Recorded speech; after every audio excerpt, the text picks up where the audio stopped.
नमस्कार साथियों, स्वागत है आप सभी का आपके अपने परिवार सुमित एकेडमी में। दोस्तों, आज के इस सेशन में हम लोग जनगणना 2011 से बनने वाले जितने भी इम्पोर्टेंट फैक्ट्स हैं वो सभी इस वीडियो में कवर करने वाले हैं।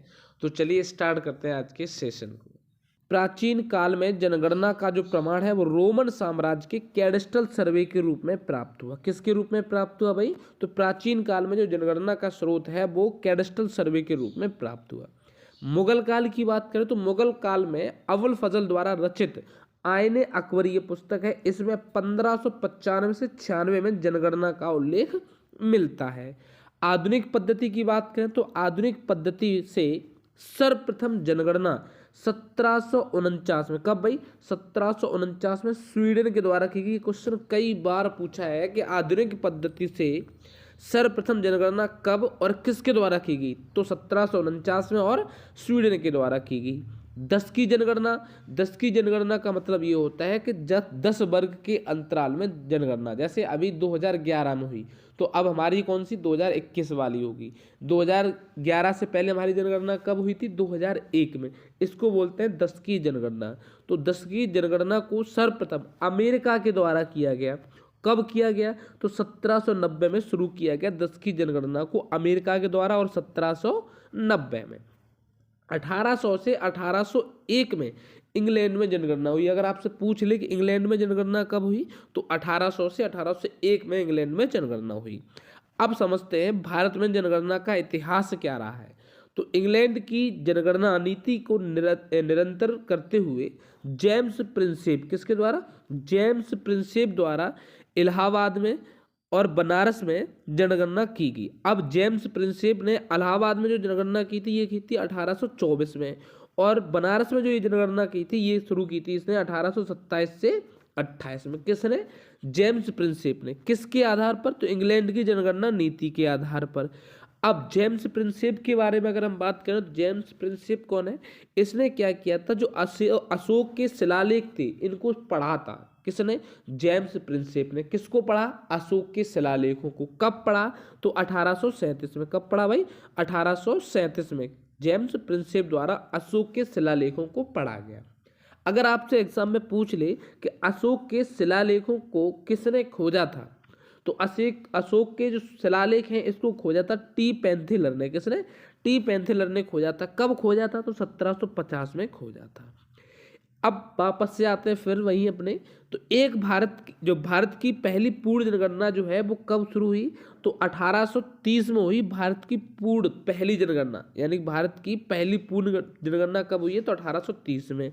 किसने की है? तो हेनरी बोल्टर। किसके द्वारा की गई? हेनरी बोल्टर के द्वारा भारत की पहली पूर्ण जनगणना की गई 1830 में।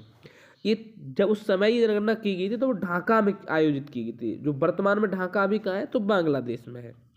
भारत में पहली गैर अतुल्यकालिक, कौन सी? अतुल्यकालिक यानी कि अनियमित जनगणना ये कब हुई? तो 1872 में हुई।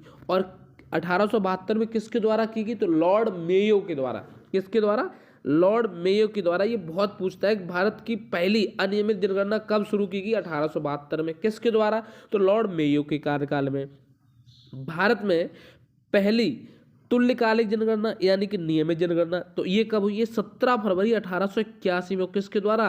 लॉर्ड रिपन के द्वारा शुरू की। मेरे भाई ये दोनों के दोनों क्वेश्चन अपने आप में बहुत ही इंपॉर्टेंट हैं कि भारत की पहली नियमित जनगणना तो 1872 में लॉर्ड मेयो के द्वारा, भारत की पहली नियमित जनगणना तो ये 1881 में लॉर्ड रिपन के द्वारा। 1881 में जब ये नियमित जनगणना शुरू की गई थी उस समय जनगणना आयुक्त कौन थे? तो डब्ल्यू.सी. प्लोडेन। कौन थे? डब्ल्यू.सी. प्लोडेन उस समय के जनगणना आयुक्त थे। अच्छा, स्वतंत्र भारत की पहली जनगणना कब की गई? तो 1951 में की गई स्वतंत्र भारत की पहली जनगणना 1951 में। अब 1951 में जनगणना आयुक्त कौन थे? तो 1951 में जो जनगणना आयुक्त थे वो थे श्री एम डब्ल्यू एम। कौन? श्री एम डब्ल्यू एम व R.A. गोपाल स्वामी। ये 1951 में जनगणना आयुक्त थे। वर्तमान जनगणना आयुक्त यानी वर्तमान में जो हमारी जनगणना ये कौन सी है? तो वर्तमान में हमारी जनगणना ये 15वीं जनगणना है। कौन सी? 15वें नंबर की जनगणना होने जा रही है वर्तमान समय में। लेकिन आपसे पूछ ले कि स्वतंत्र भारत की कौन सी जनगणना है? तो स्वतंत्र भारत की ये 7वीं जनगणना है। अगर आपसे पूछे कि 21वीं सदी की कौन सी जनगणना है तो 21वीं सदी की दूसरी जनगणना है। आगे बढ़ते हैं। जनगणना प्रशासनिक स्वरूप। तो जनगणना का जो प्रशासनिक स्वरूप है, आपसे अगर पूछ ले कि जनगणना किस मंत्रालय के अधीन होती है, तो गृह मंत्रालय के अधीन होती है जनगणना। संविधान की कौन सी अनुसूची में, तो 7वीं अनुसूची में इसका वर्णन है किसका, जनगणना का। अब 7वीं अनुसूची के तहत ये किस सूची का विषय है, तो संघ सूची का विषय। किसका, संघ सूची का विषय, याद रखना, जनगणना आपका संघ सूची का विषय है। जनगणना का जो दायित्व है वो अनुच्छेद 246 के तहत केंद्र सरकार के पास। अगर आपसे पूछ ले कि जनगणना का दायित्व किसके पास है, तो केंद्र सरकार के पास है। किस अनुच्छेद के तहत है, तो आप 246 बताएंगे। स्वतंत्रता के बाद पहला अधिनियम कौन सा आया, तो 1948 का स्वतंत्रता के बाद पहला अधिनियम आया। कौन सा अधिनियम, जनगणना अधिनियम। 1961 में जनगणना कार्य की महत्ता को देखते हुए गृह मंत्रालय के अधीन जनगणना विभाग की स्थापना की गई। कब, तो 1961 में। किसकी स्थापना, जनगणना का जो कार्यवाही है, इसकी महत्ता को देखते हुए गृह मंत्रालय के अधीन एक जनगणना विभाग बनाया गया। कब बनाया गया मेरे भाई, तो 1961 में एक जनगणना विभाग बनाया गया। जनगणना की महत्ता को लोगों ने देखा, हमारे शीर्ष अधिकारियों ने देखा कि जनगणना का काफी महत्व है, तो इसको ध्यान में रखते हुए 1961 में एक जनगणना विभाग की स्थापना कर दी। अब शीर्ष अधिकारी कौन होता है जनगणना में, तो एक तो होता है आपका मजिस्ट्रार एवं जनगणना आयुक्त। मजिस्ट्रार और जनगणना आयुक्त। 2011 में हमारे जो जनगणना आयुक्त थे वो कौन थे मेरे भाई, तो 2011 में जनगणना आयुक्त ये थे सी चंद्रमौली। कौन थे भाई, डॉक्टर सी चंद्रमौली। 2022 में जो अभी हमारे रिसेंटली जनगणना आयुक्त हुए हैं 2021 की जनगणना के लिए, यानी कि आप कहेंगे 2021 में तो हुई नहीं, तो 2021 में मेरे भाई चल रहा था लॉकडाउन, कोरोना महामारी के चलते हुए हमारी जनगणना अभी 24 के अंत तक हो पाएगी। तो 2022 में जो हमारे जनगणना आयुक्त नियुक्त किए गए ये कौन है, तो श्री मृत्युंजय कुमार नारायण। कौन है मेरे भाई, श्री मृत्युंजय कुमार नारायण।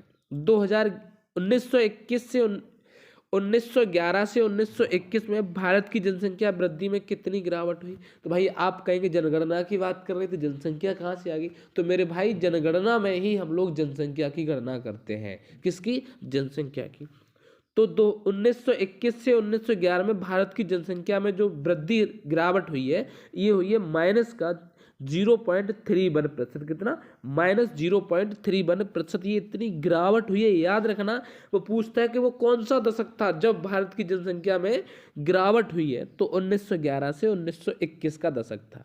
आज़ादी के समय यानी कि 1951 में भारत की जनसंख्या कितनी थी, तो 36.10 करोड़ भारत की जनसंख्या थी। कब, आज़ादी के समय, यानी कि 1951 के समय की बात हो रही है। सर्वाधिक 10 की वृद्धि दर कब हुई है, तो 1961 से 1971 की जनगणना के समय सर्वाधिक 10 की वृद्धि, यानी 10 वर्षों के अंतर्गत में ये वृद्धि हुई है। कितनी, तो सर्वाधिक 10 की वृद्धि दर जो हुई है वो हमारी हुई है प्लस में 24.80%। अच्छा, भारत की आज़ादी के समय से अब तक जनसंख्या लगभग कितनी गुना बढ़ चुकी है, तो भारत की आज़ादी के समय से अब तक जो हमारी जनसंख्या है वो लगभग 3.5 गुना बढ़ चुकी है। कितनी, 3.5 गुना। आप कहेंगे ये कैसे, क्योंकि भारत की आज़ादी के समय जो हमारी जनसंख्या थी वो 36 करोड़ के लगभग में थी। अभी हमारी 2011 के अनुसार भारत की जनसंख्या कितनी है, तो 121.80 करोड़ ये हमारी 2011 की जनगणना के अनुसार हमारी भारत की जनसंख्या है। वर्तमान में भारत की जनसंख्या की 10 की वृद्धि दर कितनी है, तो वर्तमान में भारत की जो जनसंख्या है इसकी 10 की वृद्धि दर है वो है 17.70%। जबकि वार्षिक वृद्धि दर पूछ ले तो 1.64%। कितनी, वार्षिक मतलब एक वर्ष में जो हमारी वार्षिक वृद्धि दर हो रही है, एक वर्ष में जो जनसंख्या में वृद्धि हो रही है वो कितना प्रतिशत है, तो 1.64%। अगर आपसे पूछ ले 10 वर्षों में ये वृद्धि कितनी हो रही है, तो 17.70। अब जनसंख्या वृद्धि दर वाले शीर्ष 5 राज्यों के बारे में समझते हैं। जनसंख्या वृद्धि दर वाले देखो शीर्ष 5 राज्य या केंद्र शासित प्रदेश, तो दादर और नागर हवेली, यानी कि आपसे अगर पूछ ले जनसंख्या वृद्धि दर वाला कौन सा केंद्र शासित प्रदेश है, सर्वाधिक जनसंख्या वृद्धि दर वाला कौन सा प्रदेश केंद्र शासित प्रदेश है, तो वो है आपका दादरा और नागर हवेली। कितनी जनसंख्या प्रतिशत वृद्धि हुई है, तो 55.88%। कितना, 55.88% इसकी जनसंख्या में वृद्धि हुई है। किसकी, दादरा और नागर हवेली। याद रखना ये केंद्र शासित प्रदेश है।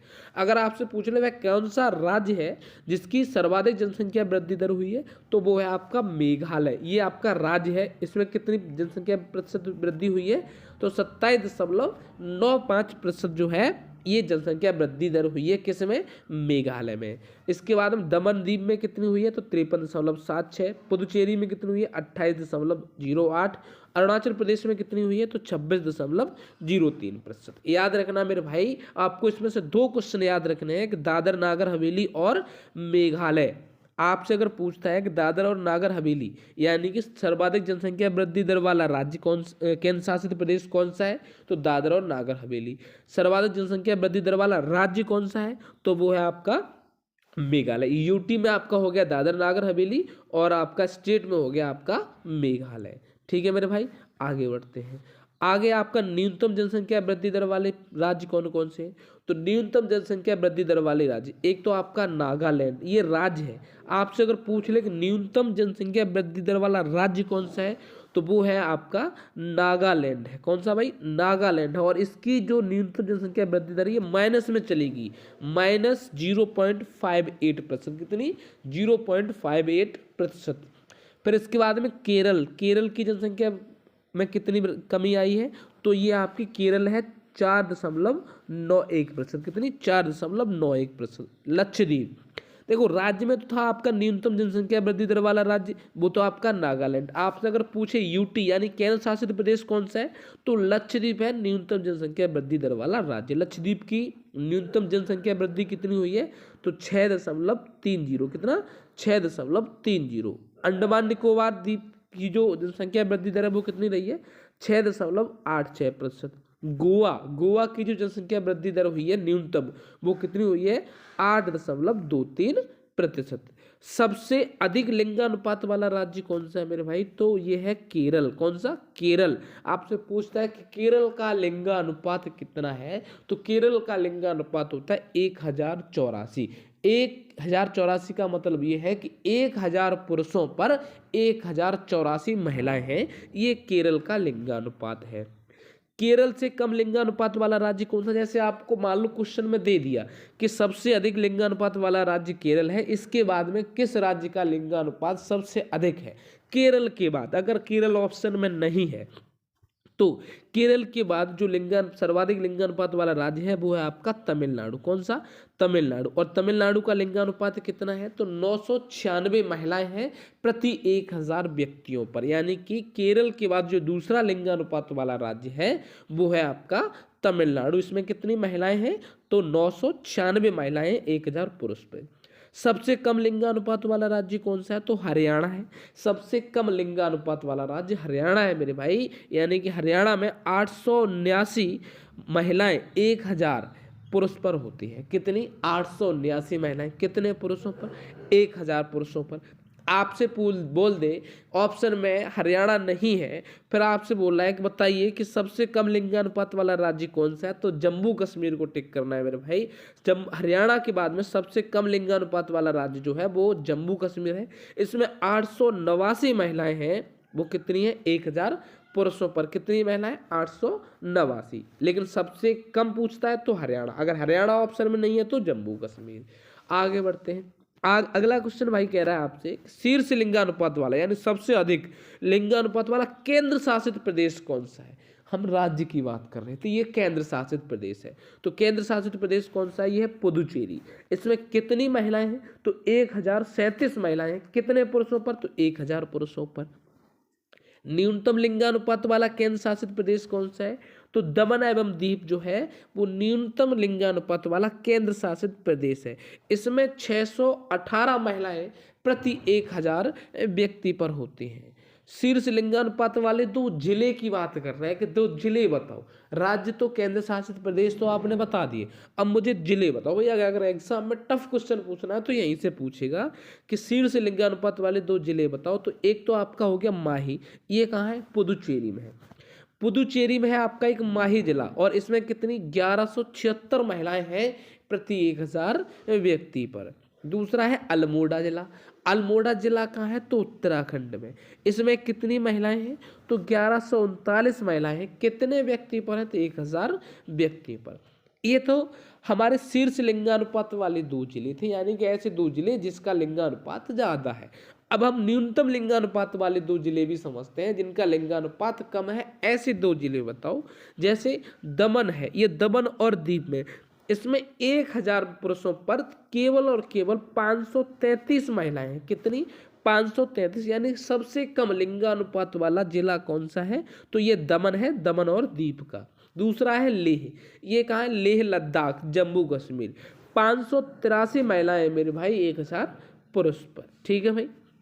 2011 की जनगणना के अनुसार भारत का कुल साक्षरता प्रतिशत कितना है? तो 2011 की जनगणना के अनुसार जो भारत का कुल साक्षरता प्रतिशत है वो है 74.4%। कितना?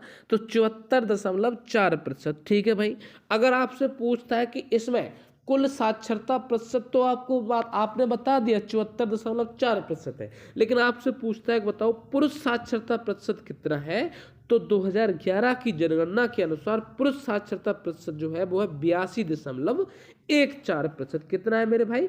82.14%। आपसे पूछता है बताइए महिला साक्षरता प्रतिशत कितना है 2011 की जनगणना के अनुसार? तो महिला साक्षरता प्रतिशत ये है आपका 65.46। कितना? 65.46%। आपसे अगर पूछता है एग्जाम में इसी से क्वेश्चन बनाना है और टफ क्वेश्चन बनाना है, तो आपसे पूछेगा कि बताइए कि 2011 की जनगणना के अनुसार पुरुष और महिला साक्षरता प्रतिशत में कितना अंतर है? तो पुरुष और महिला साक्षरता प्रतिशत में अंतर जो है आपका 17%। लगभग कितने प्रतिशत का? 17% का साक्षरता दर में अंतर है। ठीक है मेरे भाई। अगला पूछेगा आपसे कि सबसे अधिक साक्षरता वाला राज्य कौन सा है?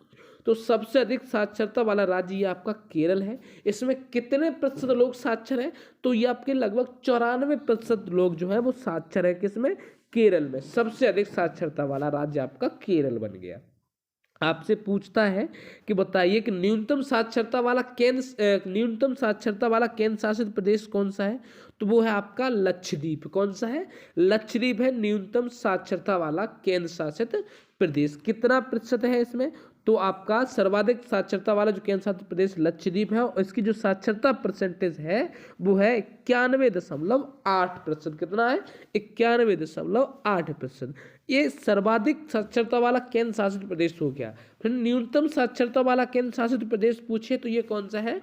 न्यूनतम साक्षरता वाला केंद्र शासित प्रदेश ये दादर एवं नागर हवेली है। इसका साक्षरता परसेंटेज कितना है? तो ये है 76.2%। कितना? 76.2%। अब आपसे पूछता है कि भाई जो आपका साक्षरता यानी जनसंख्या में वृद्धि कहाँ हुई है? तो दादर और नागर हवेली में हुई है आपकी साक्षरता, यानी कि साक्षरता जनसंख्या में। देखो एक होती है जनसंख्या में वृद्धि, वो नहीं। मैं आपसे पूछता हूँ साक्षर पढ़े लिखे लोगों की जनसंख्या में कहाँ वृद्धि हुई है? तो ये हुई है आपकी दादर और नागर हवेली में। सबसे कम साक्षरता वाला राज्य कौन सा है? तो यह है बिहार। सबसे अधिक साक्षरता वाला राज्य केरल। सबसे कम साक्षरता वाला राज्य तो आपका बिहार। सर्वाधिक साक्षरता वाला केंद्र शासित प्रदेश लक्षद्वीप। न्यूनतम साक्षरता वाला केंद्र शासित प्रदेश तो दादरा और नागर हवेली। ये 4 क्वेश्चन आपको याद रखने हैं कि सर्वाधिक साक्षरता वाला राज्य केरल, सबसे कम साक्षरता वाला राज्य बिहार, सर्वाधिक साक्षरता वाला केंद्र शासित प्रदेश लक्षद्वीप, न्यूनतम साक्षरता वाला केंद्र शासित प्रदेश दादरा और नागर हवेली। सर्वाधिक पुरुष और स्त्री साक्षरता दर में अंतर कहाँ आया है? तो यह है राजस्थान में। सबसे अधिक पुरुष और स्त्री साक्षरता दर में जो अंतर आया है राजस्थान में आया। कितना आया है? 27.1%। देश में उच्च साक्षरता वाले 2 जिले बताओ। तो देश में उच्च साक्षरता वाले 2 जिले, सबसे अधिक जो साक्षरता वाला जिला है ये आपका सरचिप। ये कहाँ है? तो मिजोरम के अंदर है आपका सरचिप। कितनी साक्षरता है इसकी? तो 98.76% जो है वो सरचिप, मिजोरम का एक जिला है, उसकी साक्षरता है। अगर सरचिप नहीं दे रखा है उसके बाद पूछता है तो उसके बाद जो है वो है आपका अजावल। कौन सा है? अजावल। ये कहाँ है? तो ये आपका है अजावल, मिजोरम के अंदर है। इसकी साक्षरता प्रतिशत कितना है भाई? 98.50। कितना है? 98.50%। सबसे कम साक्षरता वाला जिला कौन सा है? तो ये है अलीराजपुर, मध्य प्रदेश का है अलीराजपुर, सबसे कम साक्षरता वाला जिला अलीराजपुर। इसकी साक्षरता परसेंटेज कितनी है? तो 37.22%। कितनी? 37.22%। इसके बाद में आपसे पूछ रहा है कि 2011 की जनगणना के अनुसार जनसंख्या घनत्व कितना है? तो 2011 की जनगणना के अनुसार जो हमारा जनसंख्या घनत्व है वो 382 व्यक्ति प्रति वर्ग किलोमीटर। जनसंख्या घनत्व का मतलब क्या होता है मेरे भाई? तो जनसंख्या घनत्व का मतलब होता है कि 382 व्यक्ति प्रति 1 वर्ग किलोमीटर में निवास करते हैं। यानी कि 2011 की जनगणना के अनुसार हमारा जनसंख्या घनत्व कितना हो गया? तो 382 व्यक्ति प्रति वर्ग किलोमीटर। अच्छा, आपसे पूछे कि आज़ादी के समय ये जनसंख्या घनत्व कितना था? तो आज़ादी के समय ये हमारा जो जनसंख्या घनत्व था ये 117 व्यक्ति प्रति वर्ग किलोमीटर में थे। यानी कि 1 वर्ग किलोमीटर में कितना व्यक्ति रहता था? 117। अभी कितना रह रहा है? तो 382 व्यक्ति रह रहा है। फिर आपसे पूछे कि बताइए भाई जो जनसंख्या घनत्व है, इस जनसंख्या घनत्व में सर्वाधिक वृद्धि कहाँ हुई है? तो सर्वाधिक वृद्धि कब हुई है? तो ये 1961 से 1971 के दशक में हुई है सर्वाधिक वृद्धि। मैंने आपसे बोला भी था पहले कि सर्वाधिक जनसंख्या वृद्धि दर कब हुई? तो ये आपकी 1961 से 71 के दशक में हुई है। अगर 1961 से 71 के दशक में सर्वाधिक जनसंख्या वृद्धि हुई है मेरे भाई, तो जनसंख्या घनत्व भी उसी टाइम बढ़ा होगा। तो जनसंख्या घनत्व भी कब बढ़ा है? 1961 से 71 के दशक में। कितना बढ़ा है? तो ये आपका 24.6%। ये मैंने आपको पहले ही डिस्कस कर दिया है। सर्वाधिक जनसंख्या घनत्व वाला राज्य कौन सा है? तो सर्वाधिक जनसंख्या घनत्व वाला जो राज्य है वो है बिहार। 1106 व्यक्ति 1 किलोमीटर में रह रहे हैं। प्रति वर्ग किलोमीटर में कितना व्यक्ति निवास कर रहा है? तो 1106 व्यक्ति। आपसे पूछ ले कि न्यूनतम जनसंख्या घनत्व वाला राज्य कौन सा है? तो अरुणाचल प्रदेश। सबसे बढ़िया राज्य भाई अरुणाचल प्रदेश। केवल और केवल 17 व्यक्ति 1 किलोमीटर में रह रहे हैं। कितने? 17 व्यक्ति। कितने किलोमीटर में? 1 किलोमीटर में। सर्वाधिक जनसंख्या घनत्व वाला केंद्र शासित प्रदेश कौन सा है? तो दिल्ली है सर्वाधिक जनसंख्या घनत्व वाला केंद्र शासित प्रदेश।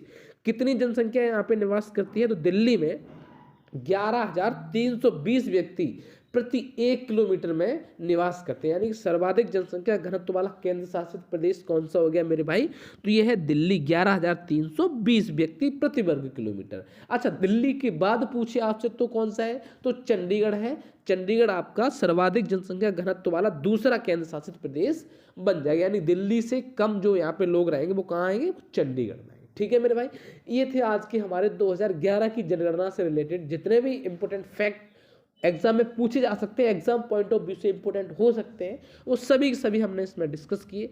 अब ये वीडियो आपको कैसे लगी कमेंट सेक्शन में जरूर बताना। इस वीडियो को ज़्यादा से ज़्यादा आपके पास में जितने भी स्टडी रिलेटेड ग्रुप हैं उन सभी में इसको शेयर कर देना। अगर वीडियो आपको पसंद आए तो इसको दिल से लाइक भी कर देना। मिलते हैं इसी तरह की नेक्स्ट वीडियो के साथ, तब तक के लिए जय हिंद।